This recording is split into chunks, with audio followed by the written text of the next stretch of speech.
Hello, Blue Army, and welcome back to the Blue Army podcast. And in this episode, we are doing episode 42 of the Blue Army podcast. And if you people are brand new to the podcast itself, please make sure to like and subscribe to the podcast itself on the YouTube channel as well. And also make sure to follow us on all of our platforms there, especially Spotify and on Apple Podcasts as well. And make sure to follow our pages there on Instagram and also on TikTok as well. But other than that, people, let's get into episode 42 of the Blue Army podcast. Here we go. So, for our first ever segment here on episode 42, we talk about Joash there making his training debut with the New South Wales Blues, and I believe that Laurie Daly and the rest of the New South Wales Blues team they randomly select players who have the talent and especially who have won SG Ball Player of the Year, especially Joash who has won SG Ball Player of the Year back in 2022, and Lorenzo Talatona has also won SG Ball Player of the Year last year. So maybe Lorenzo Talatona, if Nathan Cleary doesn't actually become that successful, maybe Lorenzo Talatona could be the next one up if Jason Rolls does debut him this week. Because breaking news, people, as I've been telling you, people, every single week, ever since Mitchell Moses has been named at number 6, playing the 5'8" role, and you people have been praising Mitchell Moses. Oh, he is so good at R6. Oh, Origin will fix him up. Okay, sure thing.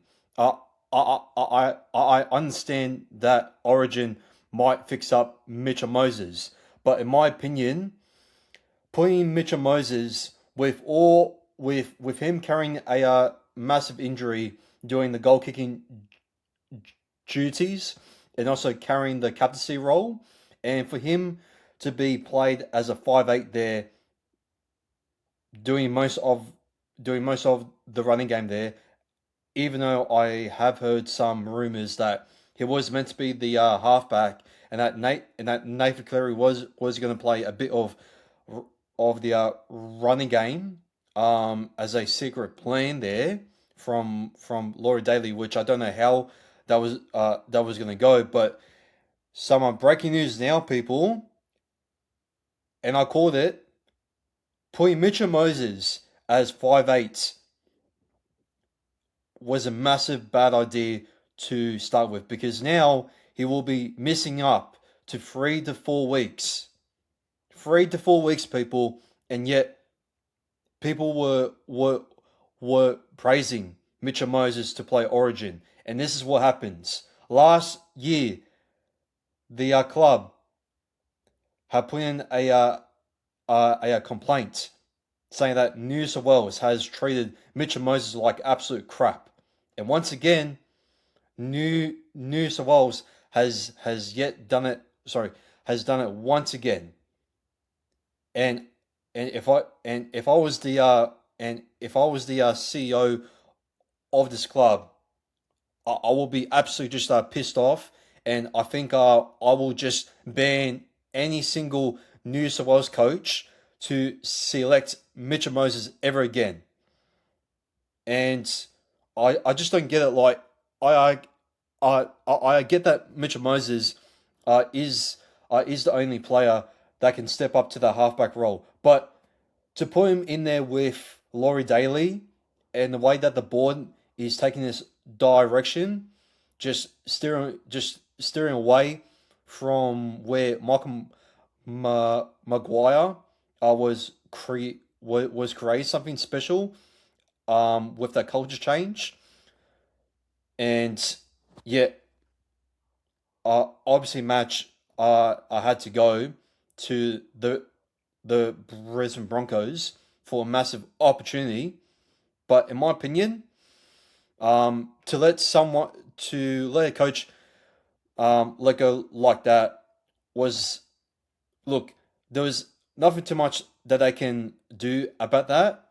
But to call out for Laurie Daly just speaks to you that New South Wales has no balls at all, and they always take the safety call.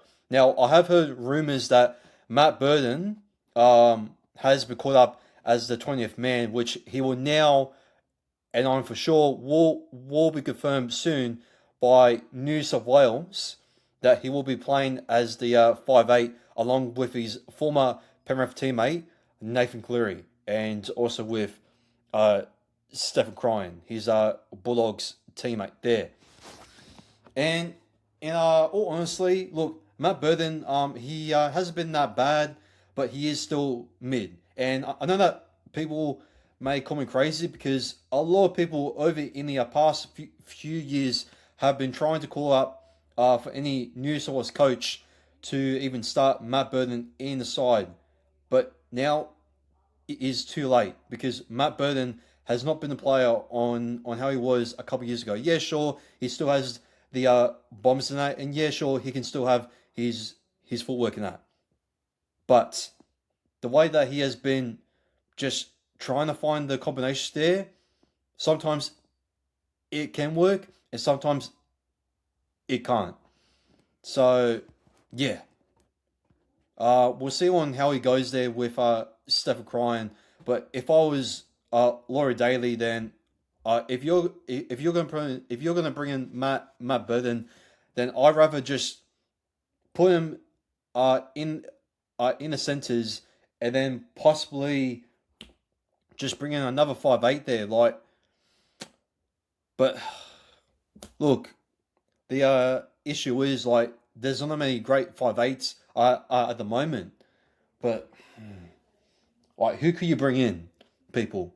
If you were to shift Matt Burton in the centres, who would you bring in as the 5'8" to step up for New South Wales and finally get that ideal gel to help Nathan Cleary get that picture on how he wants to be like how he wants to be like Andrew Johns in that, on how he should have been when he won the series with Brad Fittler, I believe back in 2021. And yeah, I think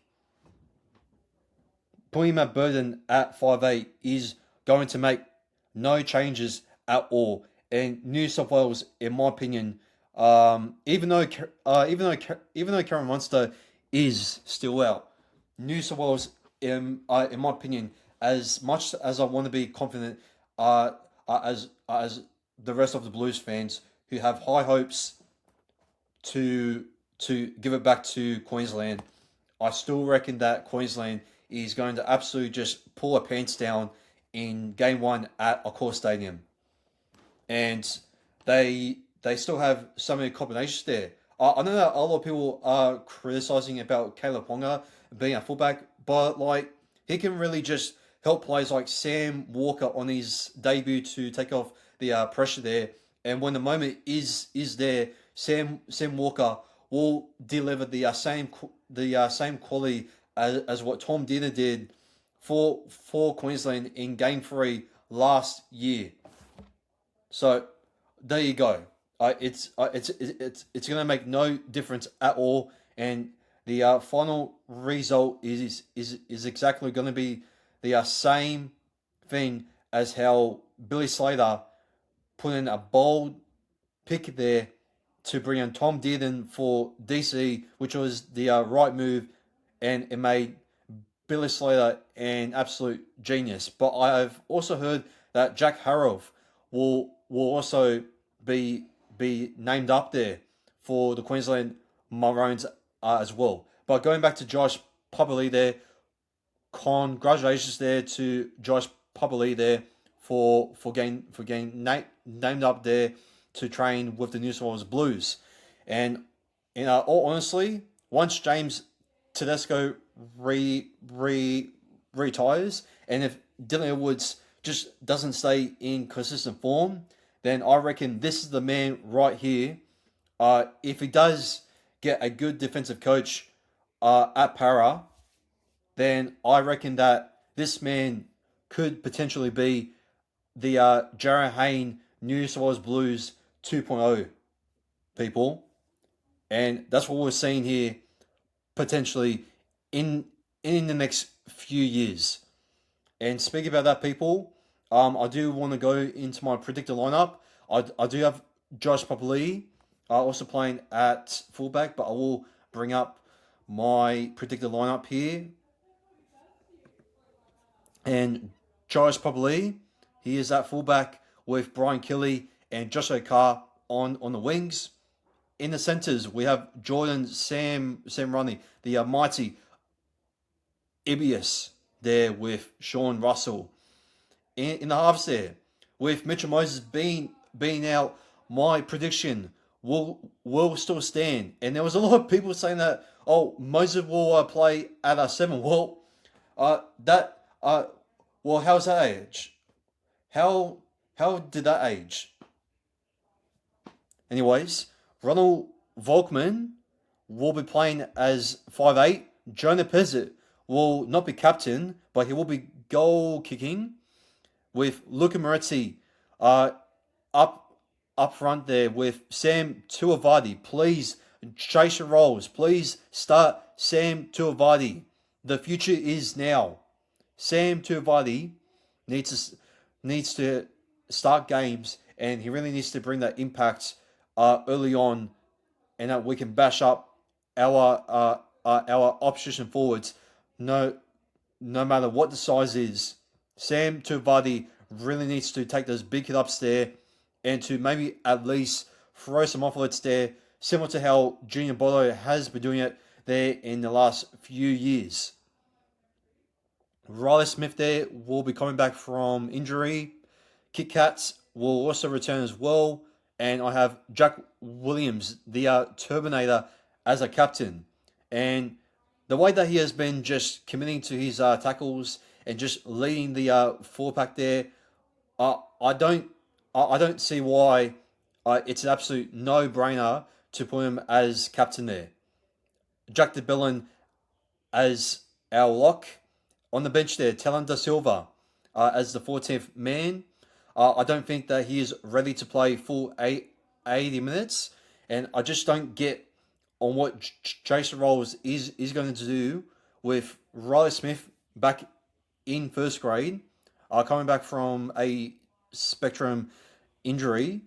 I don't know how he is going to rotate there with Talon Da Silva and Dylan Walker on how many minutes that he is going to give for these three dummy half utilised players. Ticon Brown, I have him finally making his debut there, and I believe that against the Knights it is the perfect time for him to finally shine and to make the real impact there, coming on there for either Sam Tuivasa or either Luca Moretti. Since Junior Bolo is out injured, I believe he will be out up until round 18. I'm just going to have a quick check here. Because I have seen from the Talking Para that they have confirmed that he is out injured. Let me just see here, people. So he will be out on a knee surgery once again with the same injury that he suffocated by the end of 2024. And it has happened once again, and he will be out up until round 17, which that will be against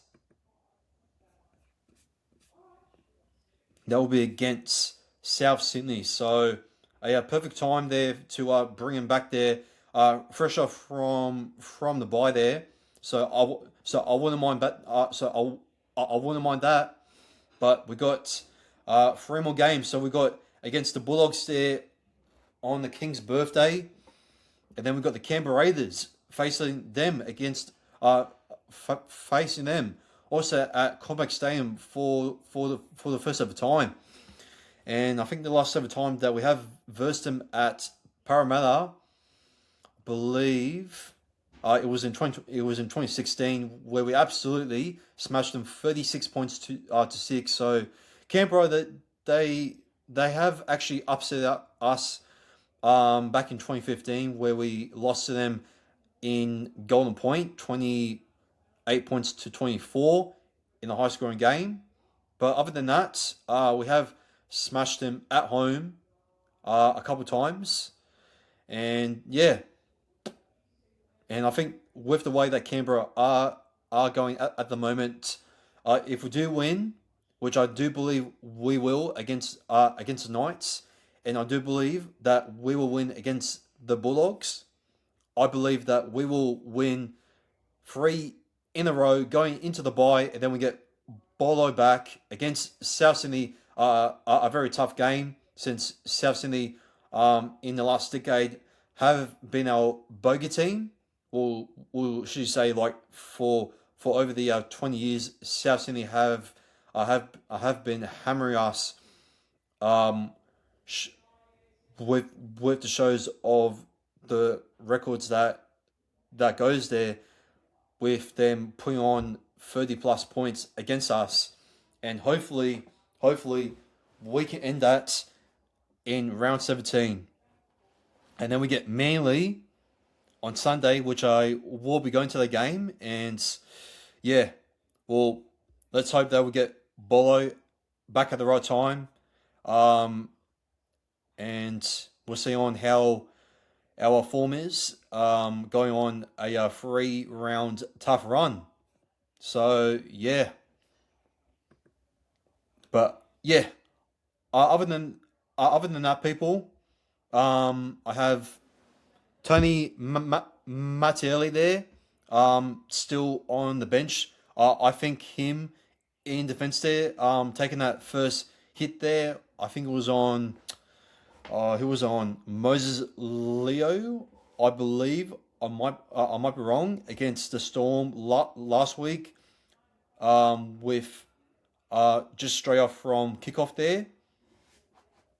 And then I've got Kelman Tuolunga there, just in case if Kit Kat does get injured there, or if some of the other players do actually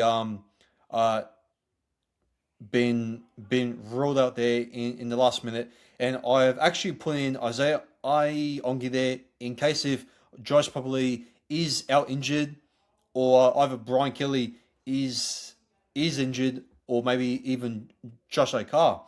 Who knows? But yeah, I just don't see on what Jason Rolls is going to do with Iongi, because some people have been saying that he is a 6, and I'm sorry, but have you seen him on the way that he has played as a 5'8" for us last year against Souths?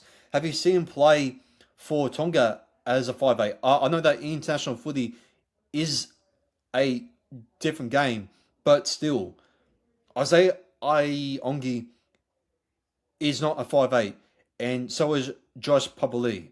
And I don't even think that Josh Papali should be in the talks as a 5'8", because that is not his natural role.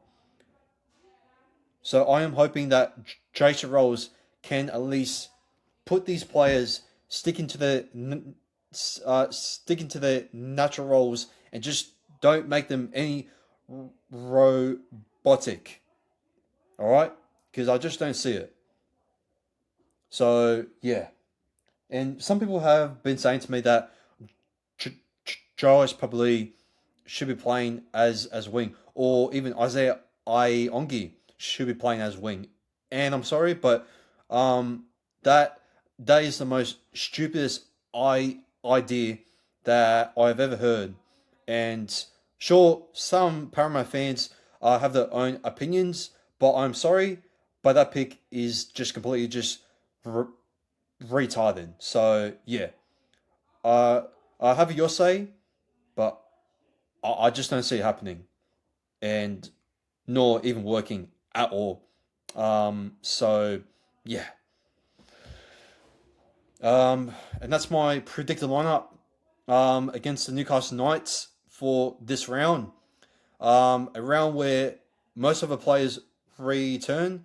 Some surprising selections there, and it's going to be it's going to be a very interesting round, especially playing against Dylan Brown in in the Dylan Brown Cup, which I hope we do get a win against him. But if we don't, it will be very em- embarrassing in my opinion. So yeah, let's just hope that Kalen Ponga is out injured and that we can at least fix on our defense there, which I highly doubt it since Sam Moa is not the right coach, as I've been saying throughout all of last year and also this year.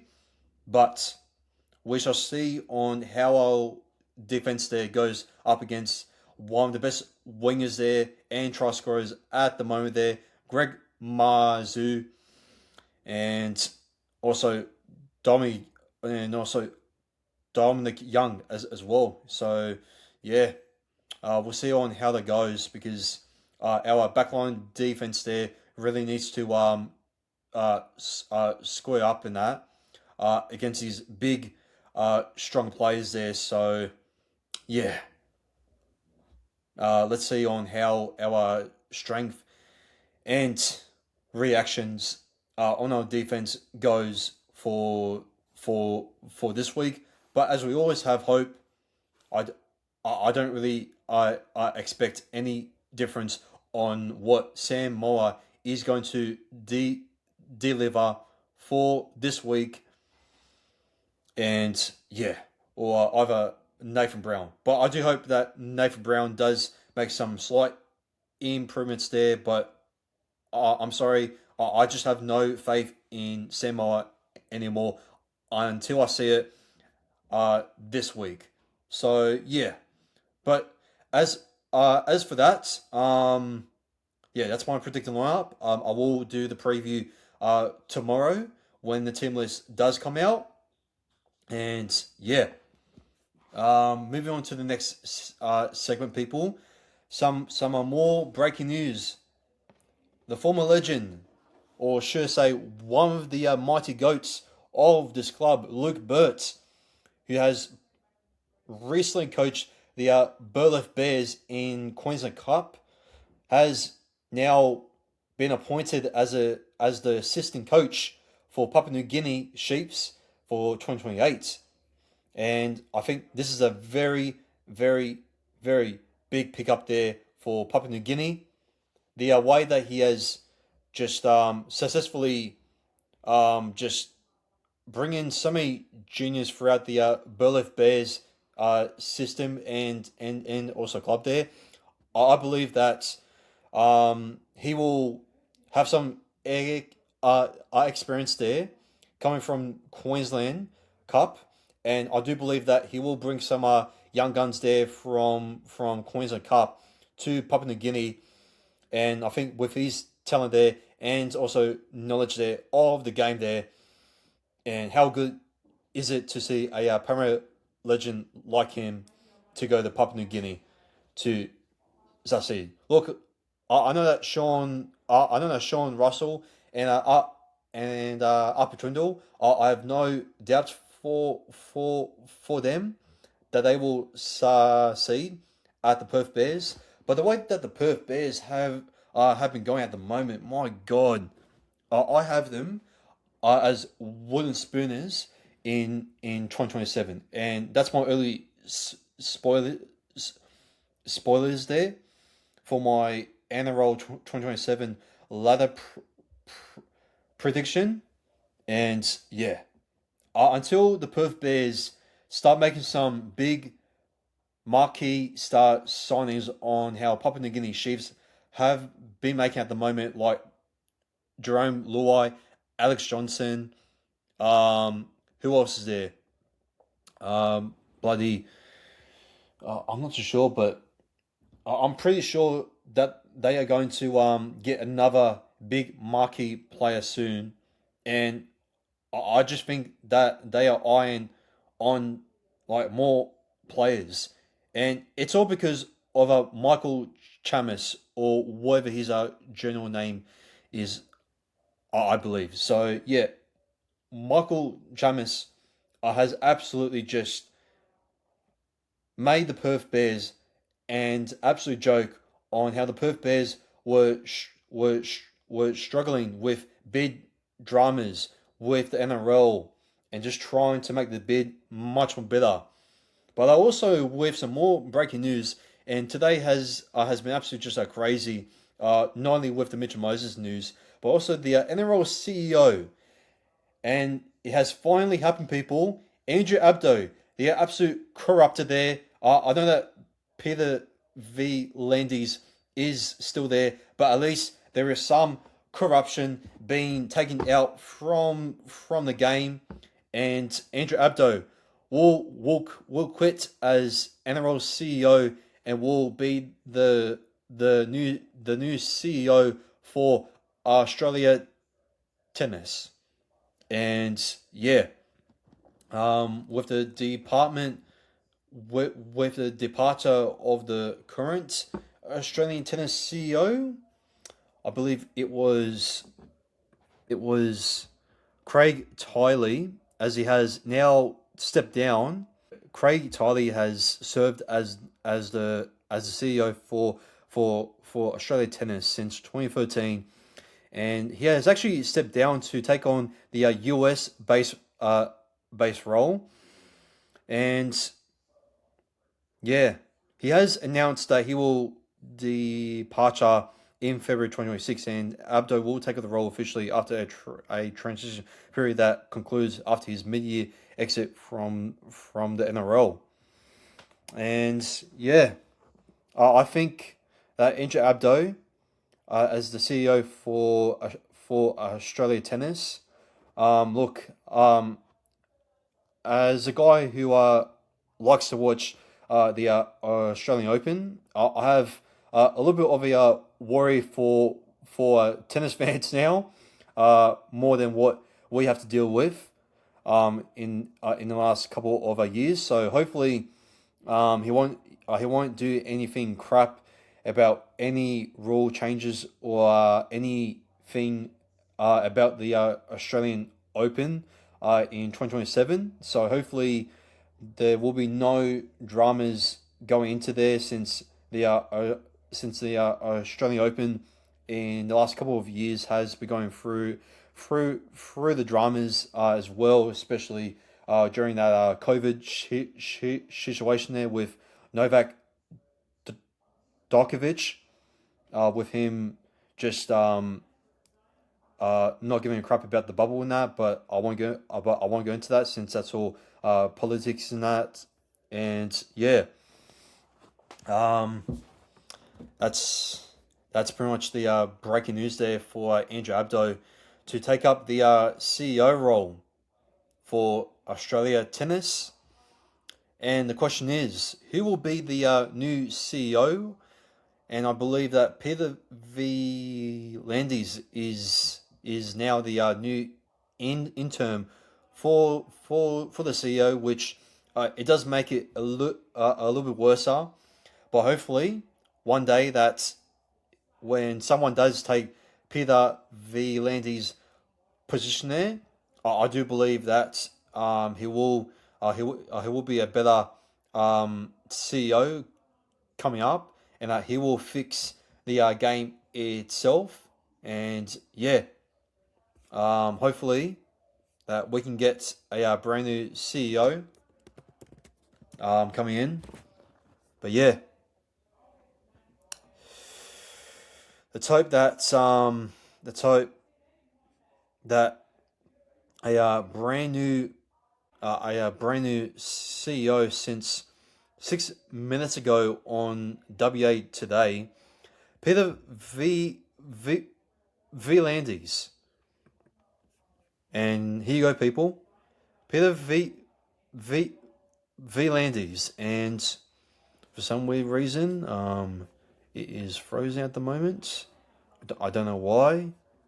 Just going like that. But yeah, look, apparently Peter V Landis just thinks that the NRL needs Jesus and a Superman, which at the moment, like the thing that the game needs, it is that it's it needs a re it needs a refresh or either a reboot just to freshen up things to make the game a little much more easier for players to prevent consistent amount of injuries. And I get that people, or should I say, most of the people love the fast-paced game, but in my opinion, from some of the experts that I've heard, they absolutely just despise the current modern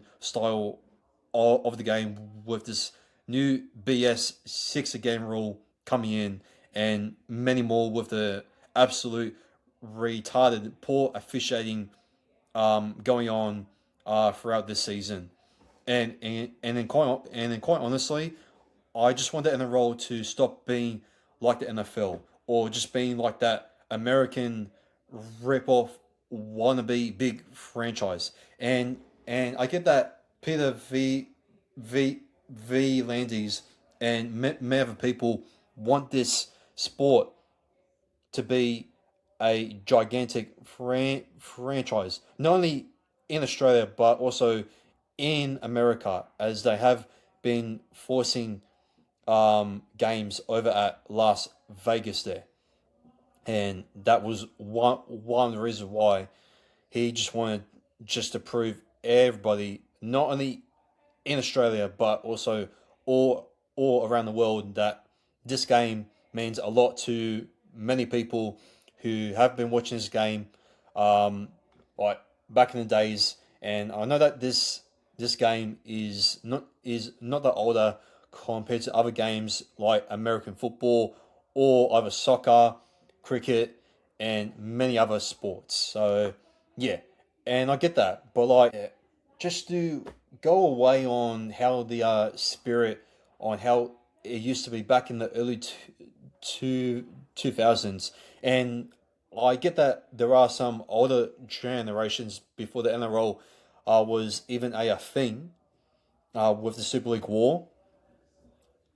I get that people who were uh, brought up on that era want the style of game back like that. But unfortunately, with the fitness and with the systems just changing throughout rugby league and that, I don't think it is going to be going back to the wrestling era anytime soon.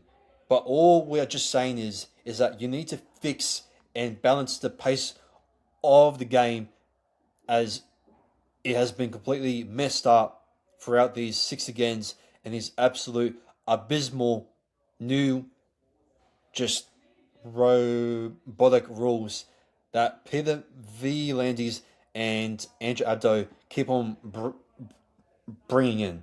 And we just hope that we can get better referees as what we have to put up with Peter Golf. And I know that Peter Golf was actually not that bad refereeing the Storm and Eels game 2 weeks ago, but like still, we cannot bring referees like that just to make some dumb decisions to absolutely rob teams like us and many other teams.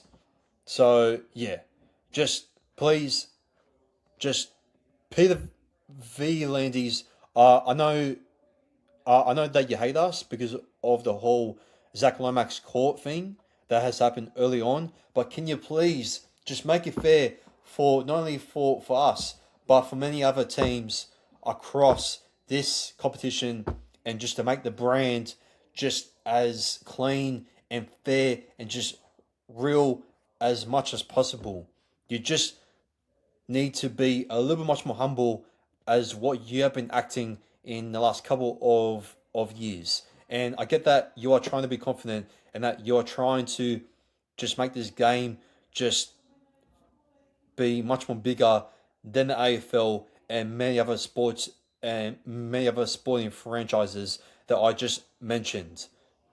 So please, just make a change that will be better for not only for the fans but also for the players who put in their diehard effort there throughout week by week and not just get absolutely just butchered up by these absolute new BS rules that just do not suit rugby league at all, or nor should it even be suited for this modern game. So please do not overdo it.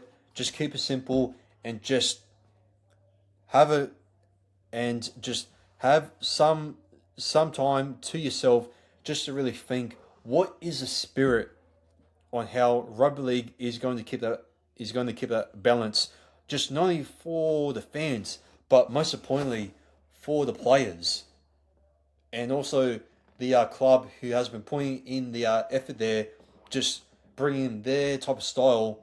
That sure, the NRL has cracked down our style of structure there against the Dragons. Sure, you can call that out, but how come you can't call out like other teams like the Melbourne Storm and the Sydney Roosters, and yet you do it against us because of the whole court case?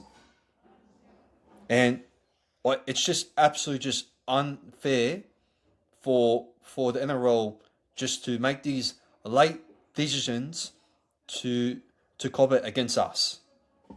So yeah, but uh, uh other than that, people, I think that will be it.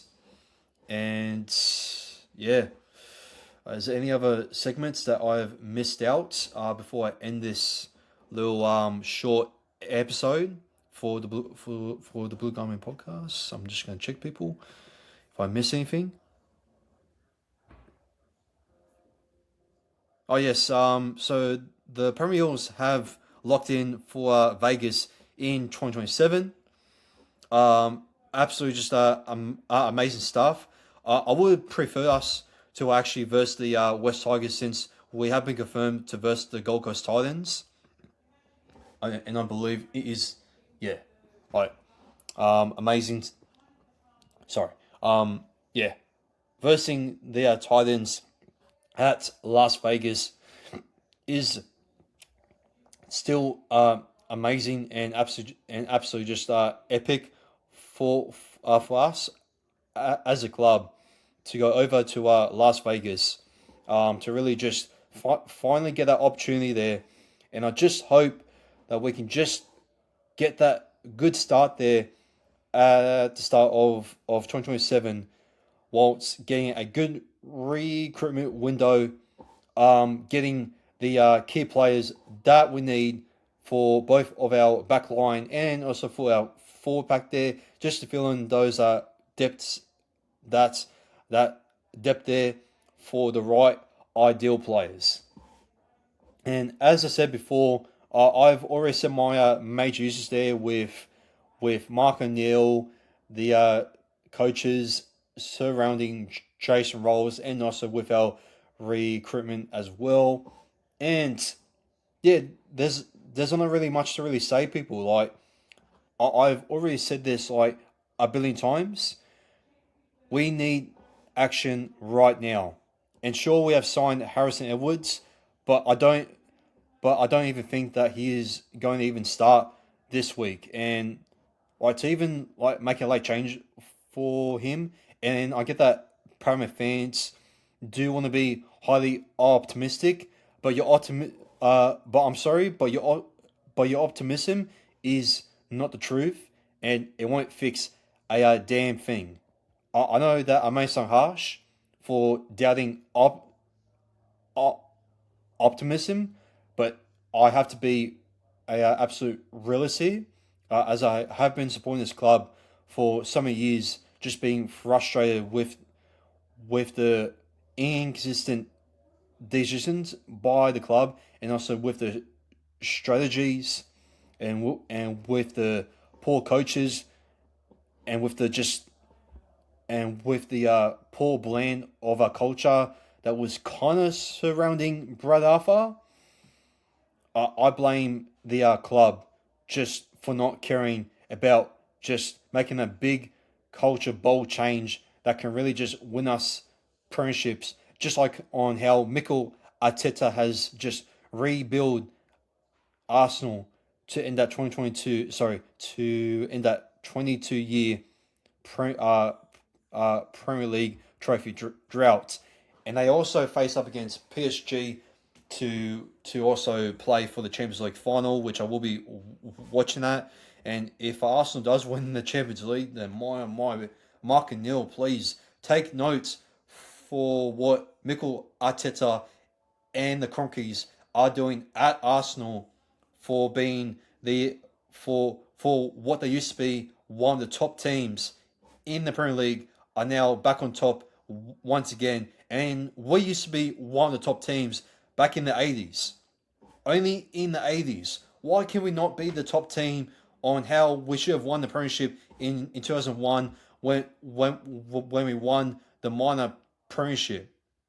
How come we were absolutely just robbed in 2009, and yet we had our big opportunity there in 2022, not only from Brad Arthur's poor just strategy to enter the stadium just to individually come in your own cars, which was a massive mistake there, just to not come as a team.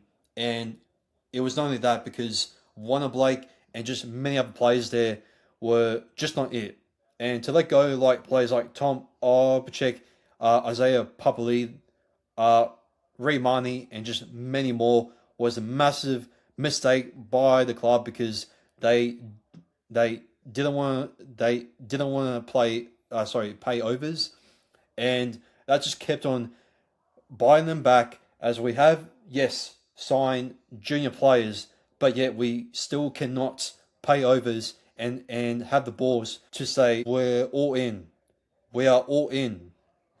And yet Mark and Neil just takes his time just to look at the resume. Okay, he may be a young junior player, but look at his look at his representative level. Look at Jack DeBellin's resume. He has represented New South Wales, and yet he has he has been picking up some form, but he is still not. But he's still not that great. So yeah, I still rather have Joe Offing. I still rather have Joe Offengawi over Jack DeBellin, to be honest. And yeah, because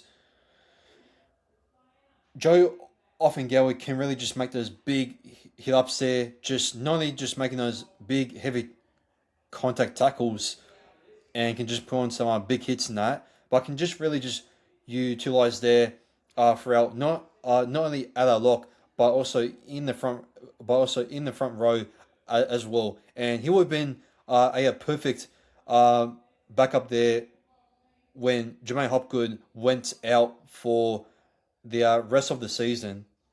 And yeah, we shall see on how next year goes. And yeah,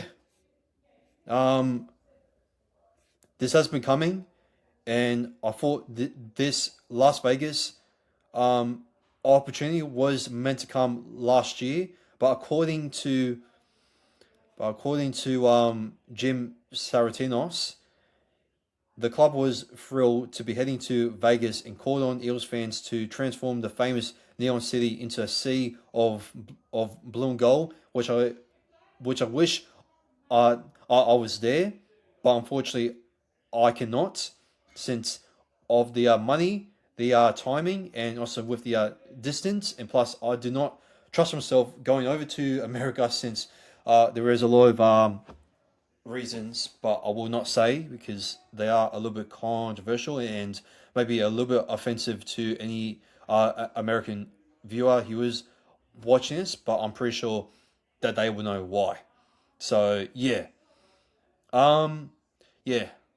So there's no better time for the Premier Eagles to head to Las Vegas, and we're ready to showcase our club to the world. He said, Saratinos.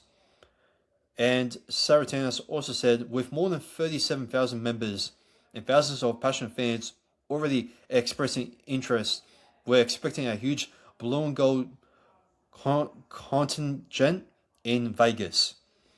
We will deliver unique fan experiences throughout the week, including an exclusive Eels fan hub on the strip, which a lot of people have seen the NRL packages, and I will say that um, I will rather if I was going to go to Las Vegas, I would rather just wait for the club to announce on the package there, and I believe that the Premier Eagles have, I think now officially maybe have brought out a package there, and yeah, home a home away from home where Eels fans can come together every night, Sabatino said, and soak up the excitement and energy for this once in a lifetime experience.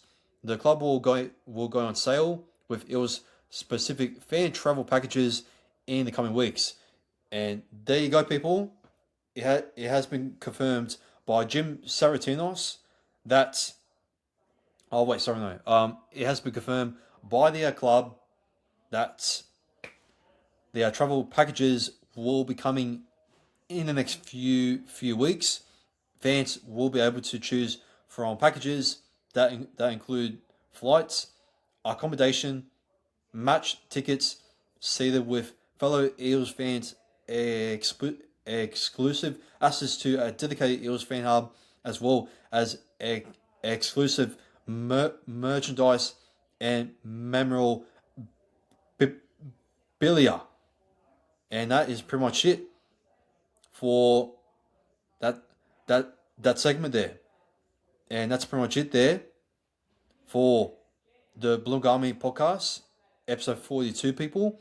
If you people have enjoyed episode 42 of the Blue Army podcast, please make sure to give it a like and subscribe, and also share to to the YouTube channel, and also make sure to follow us and give us a listen on Spotify and also on TikTok as well.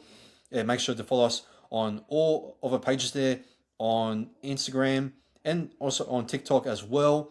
And as I always say, by the end of every as I always say, by the end of every Blue Army podcast, go Para.